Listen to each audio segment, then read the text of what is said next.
Here's one take on an origin story. If it were not for a bottle of 2004 Emrich Schönleber Frühlingsplätzchen GG drank at the famed restaurant Montrachet in New York City in early 2006, I may never have started von Boden 7 years later. Maybe this is a stretch, but the bottle was a revelation. I'm not sure I'd ever had a dry Riesling that was so floral, so aromatic, so crystalline, so clear, so elegant, so soaring. It was a playful gesture from the universe. Here I was having my dry Riesling moment in the Temple of Burgundy.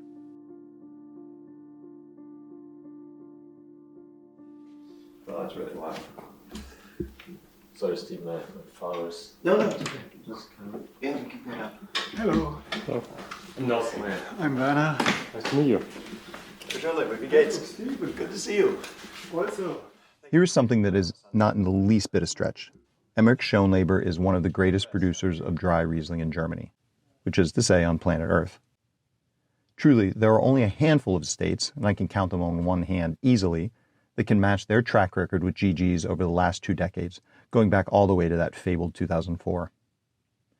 It's a curious situation. When you talk with serious, and I mean serious Riesling dorks, the wines of Emrich Schönleber come up again and again and again. If I'm being totally honest, there's only one other estate that has a similar track record of profound, age-worthy GGs, and that's Keller. Yet the difference is that the dry Rieslings of Emrich Schönleber require time. In youth, the estate's top wines are almost austere. I personally love the density, the brutal honesty and precise expression of mineral, but they are not easy. And the market, well, it often likes things to be easy. I found that sometimes they're so serious and built for the future, but you have to sell them now. Sometimes. I'm curious if you ever think of that or if you've noticed that or... Not too much, to be honest. In a perfect world, we produce the wines we personally like and think to be ideal for the place where they grow. And we will find people who like the wines. Yeah. You should never ask too much, what does the market demand? I'd suggest that there's a balance, a core to these wines that is about as perfect and meditative as Riesling ever gets anywhere. There is a profound essentialness to the wines, an almost impossible simplicity and elegance. It's an aesthetic that runs through the estate. In fact, in a way, this minimalism reminds me of one other very specific region in Germany.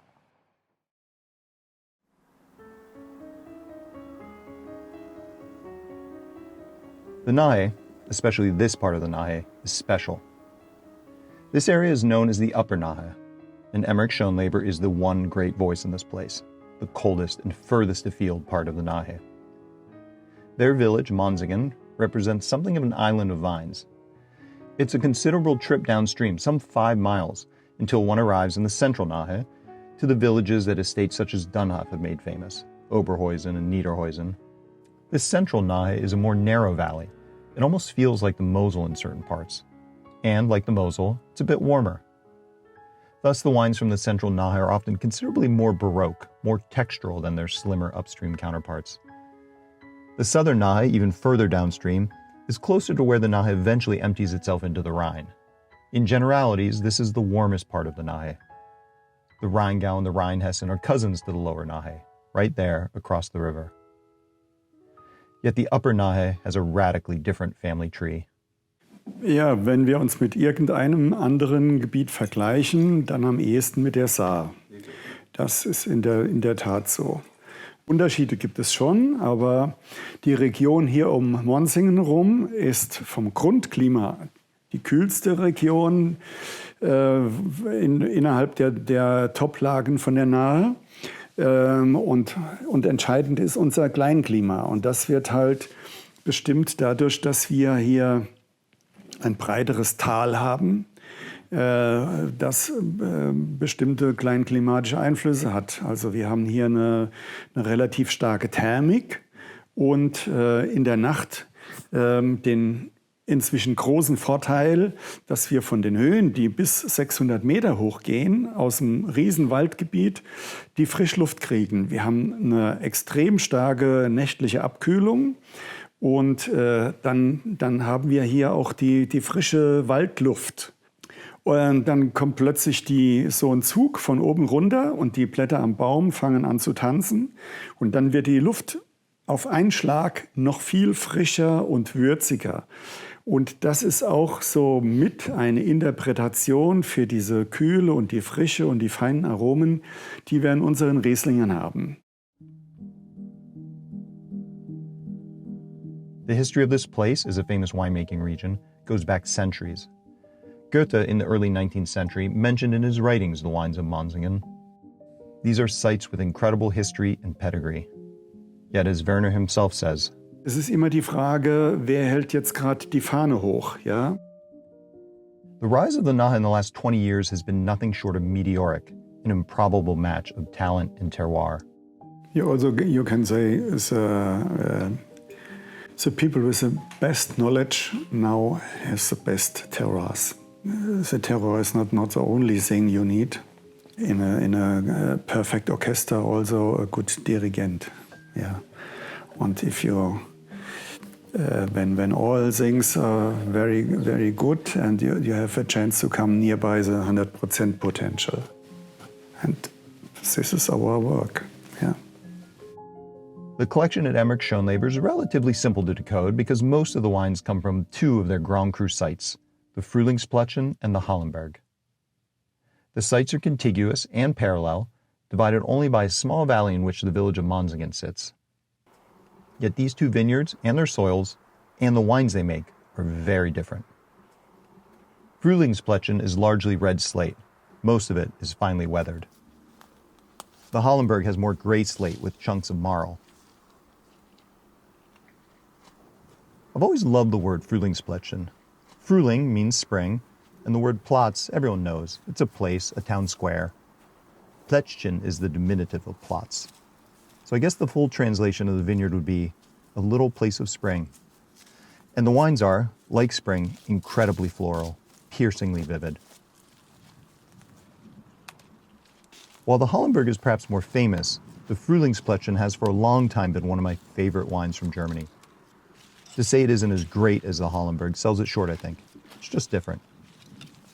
Frühlingsplätzchen is always leaner, lighter, more lithe, more diffuse and expansive. It is more angelic, more expressive in youth. The wines kind of have a very happy character, you know. It's very joyful. Yeah, I like that. Happy and joyful, fine. Though I've had that mythical 2004 Frühlingsplätzchen on a few occasions since that first meeting in 2006, and I can report that the wine has thus far aged gracefully over more than 2 decades. I guess it's worth remembering, one can be happy, joyful, and serious. Drive east out of the Frühlingsplätzchen across a small road that passes quaint houses lined up next to each other, some trees, and then, almost out of nowhere, the Hallenberg appears. This is undeniably a grand vineyard. Hallenberg, the contortions of the mountain itself, are rhythmic. I've been struck more than once by its inherent elegance, by the serpentine quality of its graceful turns, the patterns that have a sense of movement, of play.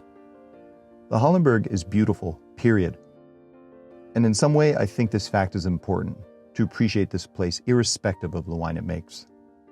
The Hallenberg feels like a place of meditation.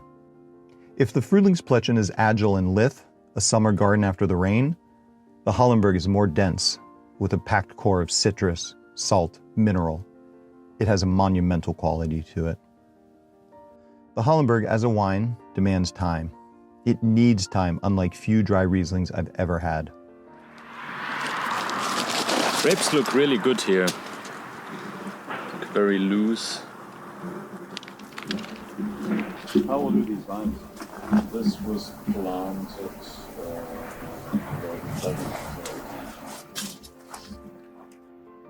In a way, the Hallenberg has made Emrich Schönleber famous.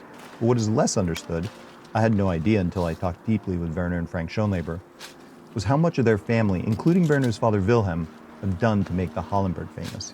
You must know the biggest part of Hallenberg was out of wines since 20, 30 years, and we recultivated it with a lot of work and money, and so it's easy to understand. It's my heartblood. I think that's the point, that we can be extremely happy and thankful that all this hard work and effort which was put into that site paid off.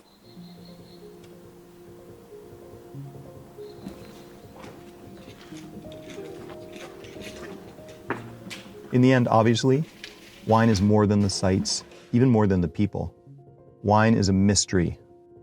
It is magic, right in front of us every day, which doesn't mean it can't and shouldn't also just be delicious.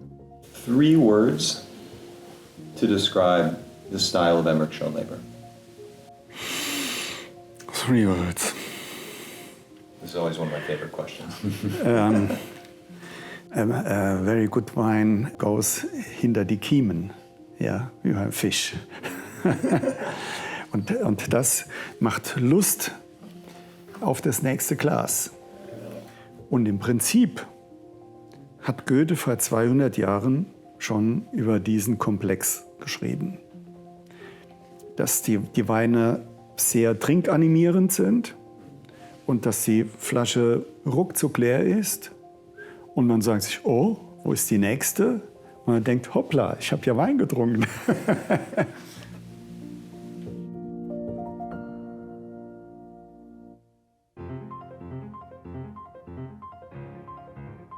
National, vielleicht sogar international wahrgenommen. Sorry.